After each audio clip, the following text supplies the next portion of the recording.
Magandang hapon, bagong Pilipinas. Una sa ating mga balita.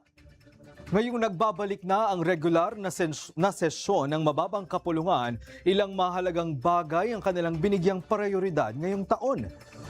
Kabilang na dyan ang pagpasa sa mga panukalang batas na nakatuon sa sektor ng agrikultura, kalusugan, edukasyon at social welfare. Gayon din ang LEDAC priority measures. Si Earl Tobias una sa Balita Live. Earl?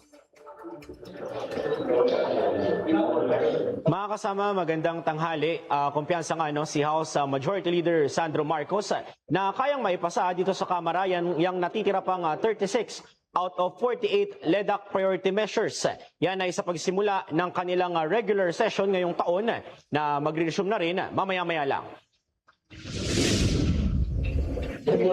Mga kasama, maya-maya nga lang ay opisyal nang bubuksan sa plenaryo ang first regular session ng 20th Congress.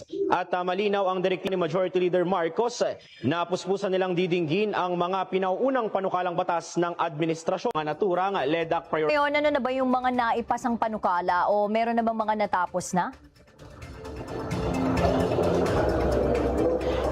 Actually, sa naunang 22 regular session days ng Kamara nitong nakalipas na taon ay 12 LEDAC priority bills na yung kanilang naipasa sa huling pagbasa dito nga yan sa Kamara. Kabilang dyan yung ilang amendments sa IPIRA na magpapalakas ng oversight function ng Energy Regulatory Commission at poprotekta pa sa mga consumer. Lumusot din ang ilang mga amendments sa government assistance to students and teachers and private education, pati na yung pag-amyenda sa professionalization of Teachers Act.